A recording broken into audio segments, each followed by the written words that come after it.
تو یزید جنتی تھا، ڈاکٹر صاحب نے فرمایا۔ یزید امیر المومنین تھا، ڈاکٹر صاحب نے فرمایا۔ ہو سکتا ہے دو چار ڈاکٹر یہاں بیٹھے ہوں، وہ کہیں صاحب اس ڈاکٹر کا نام بھی تو لے لیجئے ورنہ ہم سب پر انگلی اٹھے گی۔ یزید رضی اللہ عنہ ہے، ڈاکٹر صاحب نے فرمایا۔ یزید رحمت اللہ علیہ ہے، ڈاکٹر صاحب نے فرمایا۔ ڈاکٹر صاحب کا نام کیا ہے؟ ڈاکٹر ذاکر نائک۔ انہوں نے اپنے کو شو کیا کیا ہے؟ اسلام کے مبلغ، داعی اسلام۔ ٹھیک ہے، ہم ڈاکٹر صاحب سے شرافت کی زبان میں ایک سوال پوچھنا چاہیں گے کہ ڈاکٹر صاحب آپ کا اپنا فیصلہ، آپ کا اپنا عقیدہ، آپ کو مبارک۔ یزید جنتی ہے تو آپ اسی کے ساتھ اس کی جنت میں چلے جائیے گا۔ ہم لوگوں نے جس جنت کے بارے میں پڑھا ہے اس جنت کا تعارف قرآن نے کروایا۔ اس جنت میں کون لوگ جائیں گے قرآن نے بتایا ہے۔ اس جنت کا سردار کون ہوگا یہ صاحب قرآن نے بتایا ہے۔ جنت میں کون جائیں گے؟ مومنین۔ بتایا کس نے؟ قرآن نے۔ جنت کے سردار کون ہیں جنت کے لوگوں کے؟ امام حسین اور امام حسن۔ بتایا کس نے؟ جن پر قرآن نازل ہوا اس رسول نے۔ رسول کی زبان کی حقیقت کیا ہے؟ وَمَا يَنْتِقُ عَنِ الْهَوَىٰ إِنْ هُوَ إِلَّا وَحْيٌ يُوحَىٰ۔ میرا حبیب اپنی خواہش سے کچھ نہیں بولتا، یہ وہی بولتا ہے جو وحی خدا ہوتی ہے۔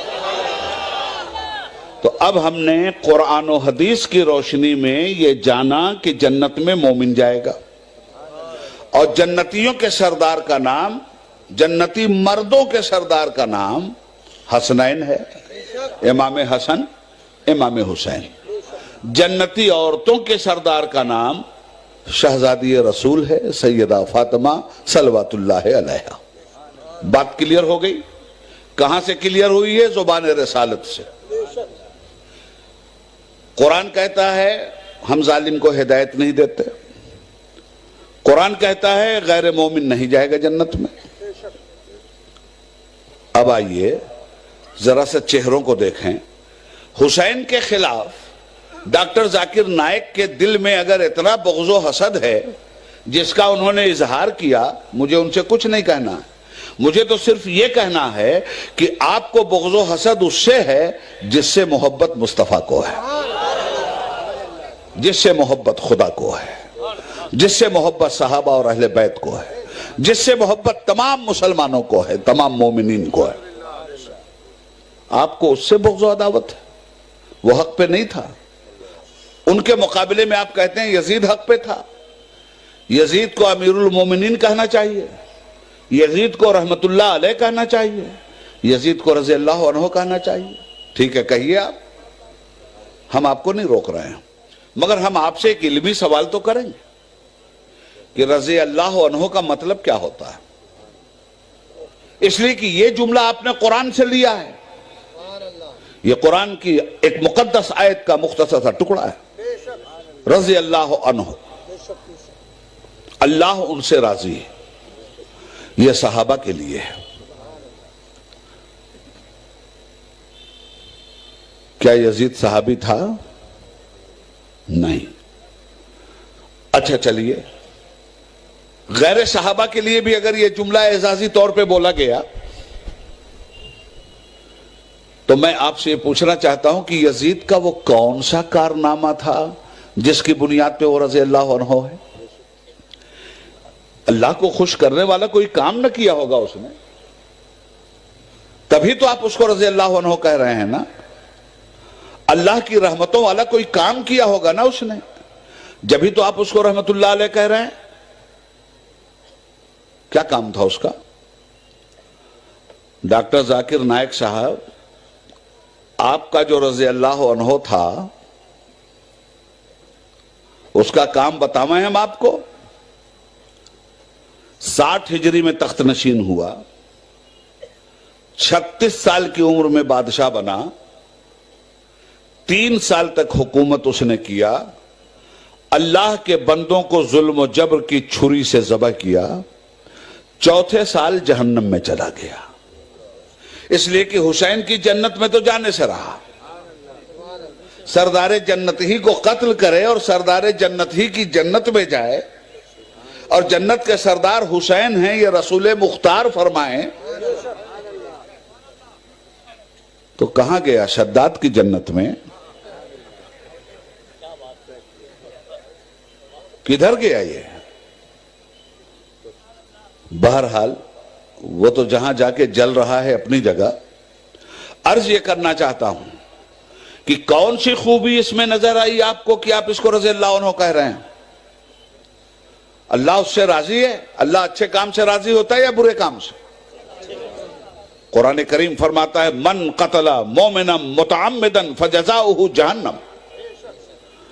جس نے بھی ایک مومن کو جان بوجھ کر قتل کیا اس کا ٹھکانہ جہنم ہے. اب ہم اللہ کی مانیں یا ڈاکٹر ذاکر نائک کی؟ 72 مومنین کو قتل کرنے کے بعد بھی وہ جنتی ہے. رسول کے بیٹے کو ذبح کرنے کے بعد وہ جنتی ہے. جس کے گھر میں آیت پردہ نازل ہوئی اسی کی بیٹیوں کا پردہ اور چادر چھیننے کے بعد بھی وہ جنتی ہے. ذاکر نائک, تم تاریخ کے سب سے بڑے آتنکوادی اور ٹیررسٹ کو جنتی کہہ رہے ہو, یاد رکھنا. اور اگر یزید کی تعریف کی جائے اور اسی کا نام اسلام رکھا جائے تو پھر تو اسلام میں ٹیررزم کے علاوہ کچھ بھی نہیں ہے. اگر حسین کا کردار نہ ہوتا تو اسلام جیسا مذہب امن و سلامتی سمجھ میں نہ آتا. آج کی دنیا کو جو بھی اسلام جیسا مذہب امن و سلامتی ہم سمجھا رہے ہیں وہ حسینی کیریکٹر کے واسطے سے سمجھا رہے ہیں. اس لیے کہ حسین نے اپنے نانا کے کیریکٹر کا اظہار کیا تھا, صحابہ کے کیریکٹر کا اظہار کیا تھا, اہل بیت کرام کے کیریکٹر کا اظہار کیا تھا, اسلامی کیریکٹر کا اظہار کیا تھا.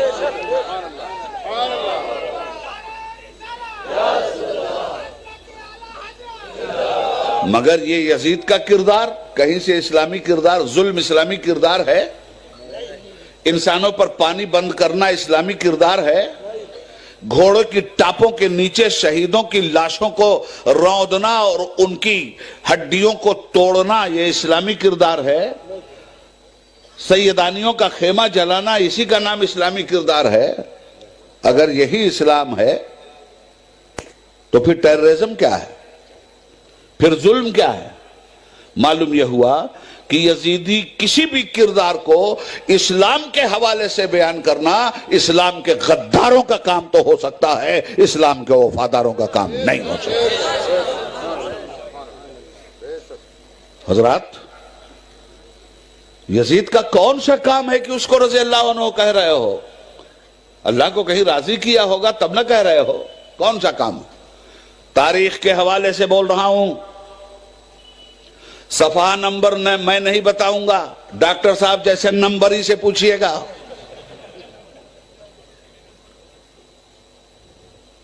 تین سال یزید کے اور 3 کارنامے یزید کے ذہن میں رکھ لیجئے گا, شاید کسی نے نہ سنایا ہو آپ کو, اور سنایا بھی ہو تو اس طرح نہ سنایا ہو.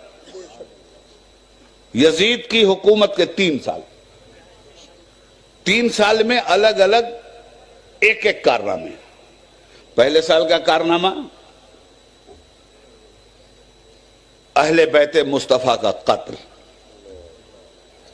کربلا میں انسانیت کی تاریخ کے شامیانے میں آگ لگا دیا گیا. یہ یزید کی حکومت کے پہلے سال کا کارنامہ. یزید کی حکومت کے دوسرے سال کا کارنامہ مسجد نبوی میں گھوڑے بدھوانا, مدینہ طیبہ پر حملہ کرنا, مسجد نبوی میں گھوڑوں کی لید کا پایا جانا, مسجد نبوی میں اونٹ باندھا جانا, مسجد نبوی میں صحابہ کو تھپڑ مارا جانا، مسجد نبوی میں انسانیت کا لہو بہایا جانا، اور صرف اتنا ہی نہیں کیا تھا یزیدی فوجیوں نے، مستند تاریخ کا حوالہ دے رہا ہوں، ہے کسی کے اندر ہمت تو جھٹلا دے مجھے، یزیدی فوجیوں نے مدینہ طیبہ کی مقدس عورتوں کی اس طرح آبرو ریزی کی تھی کہ سنی مورخین یہ لکھتے ہیں کہ 1000 عورتوں کو ناجائز حمل ٹھہرا تھا۔ یہ یزید کی حکومت کا دوسرا سال ہے۔ پہلے سال میں اہل بیت مصطفیٰ کا قتل، دوسرے سال میں مصطفیٰ کے قوانین حلت و حرمت کا قتل، عورتوں کی آبروریزی، مدینہ شریف کی بے حرمتی، در رسول کی بے حرمتی، مصطفیٰ کی بارگاہ کی گستاخی۔ یہ ہے ڈاکٹر یزید کا، ڈاکٹر ذاکر نائک کا یزید، یہ ہے ان کا رضی اللہ عنہ، یہ ہے ان کا رحمت اللہ علیہ۔ تیسرے سال کا کارنامہ یزید کا، مدینہ منورہ مکہ معظمہ پر حملہ، خانہ کعبہ پر حملہ، منجنیق کے ذریعے پتھروں کی گولہ باری، حرم شریف کی دیواریں شہید ہوئیں، اور اس کے بعد اتنے ہی پہ بس نہیں کیا یزیدی فوجوں نے، بلکہ آگ لگا دی خانہ کعبہ میں، غلاف کعبہ جل کر راکھ ہو گیا، حرم شریف کی چھت کی وہ لکڑیاں جو چھت کو سہارا دیے ہوئے تھیں جل کر خاک ہوئیں، ٹوٹ کر راکھ ہوئیں، اور چوتھے سال واصل جہنم ہو گیا۔ یہ ہے ڈاکٹر ذاکر نائک کا محبوب رہنما یزید۔